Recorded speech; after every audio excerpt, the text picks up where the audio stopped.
Morning third class students, open your book chapter number 9। हमने पहले chapter पढ़ा था हल्ला गुल्ला। आज हम शब्दार्थ स्टार्ट करेंगे। सागर, सागर हमने पढ़ा था, छोटी छोटी बूंदों से मिलकर बना था, उसको हम क्या कहते हैं? समुद्र। कण कण, छोटे से छोटा टुकड़ा। जो मिट्टी हमने देखी है उसमें बहुत छोटे छोटे कण होते हैं, तो छोटे से छोटा टुकड़ा। पल पल, पल पल मतलब समय का सबसे छोटा हिस्सा। और युग, युग मतलब बहुत लंबा समय। मोल, मूल्य और कीमत। बुद्धिमान, जिसमें बहुत बुद्धि हो, यानी जो समय का महत्व जानता हो। इसके बाद स्टार्ट करेंगे हम प्रश्नमाला। प्रश्नमाला में सबसे पहले है ईंट से ईंट जुड़ने पर क्या बन जाता है। हमने कविता में पढ़ा था ईंट से ईंट जुड़ने पर क्या बन जाता है? घर बन जाता है। नेक्स्ट है सेकंड, पल पल जुड़ने से क्या बनता है? पल पल जुड़ने से क्या बनता है? हमारा युग। बहुत लंबा समय हो जाता है ना, जुड़ जाता है। बहुत सारे फूलों से क्या बनता है? ये आपने पढ़ा था कविता में। क्या बनता है? गुलदस्ता। इसके बाद है हमारे लिखित प्रश्न।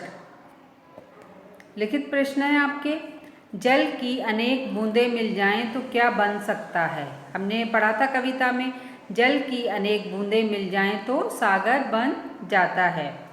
सेकंड है हमारा, बुद्धिमान कौन कहलाता है? जो समय का मूल्य समझता है वही ना, तो पल पल का जो मोल समझता है वह बुद्धिमान कहलाता है। थर्ड है हमारा, गुलदस्ता कैसे बनता है? गुलदस्ता बहुत सारे फूलों से मिलकर गुलदस्ता बन जाता है। आपने गुलदस्ता देखा होगा, उसमें बहुत सारे फूल होते हैं, केवल एक फूल से गुलदस्ता नहीं बनता, तो बहुत सारे फूलों से मिलकर गुलदस्ता बन जाता है। नेक्स्ट है 4, पल और युग में क्या अंतर है? पल, पल हमने पढ़ा था हमने कविता में, पल समय का छोटा हिस्सा और युग बहुत लंबा समय होता है। इस कविता से हमें क्या सीख मिलती है? क्या सीखा हमने इस कविता से? हमें यह सीख मिलती है कि हमें प्रत्येक कार्य को समय पर करना चाहिए, और जो नहीं करता है वो क्या होता है? पछताता है बाद में। नेक्स्ट क्वेश्चन है हमारा, सही उत्तर पर निशान लगाइए। कण कण मिट्टी से बनती है। क्या बनती है? पृथ्वी, पर्वत या पत्थर? पृथ्वी बनती है ना मिट्टी से। बूंदों से बनते हैं। क्या बनते हैं बूंदों से? हमने चैप्टर में पढ़ा था वायु, बादल और सागर। सागर बनता है ना बूंदों से। ईंटों से बनते हैं वन, घर, तालाब। आपका घर किससे बना है? ईंटों से।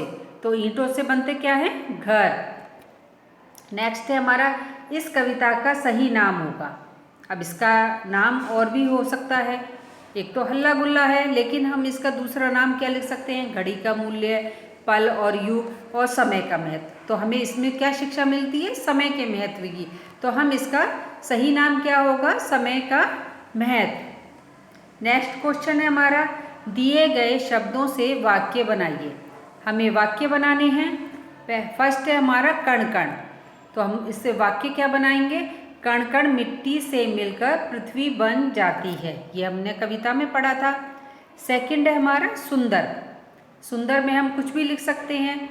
मेरा घर सुंदर है, इसमें आप लिख सकते हो गुलाब का फूल सुंदर होता है।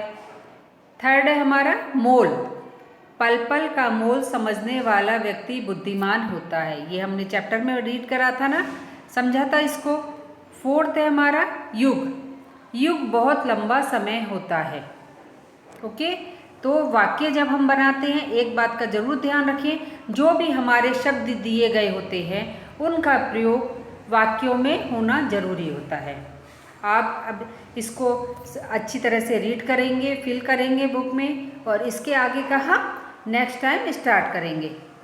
ओके बेटा, have a nice day everyone.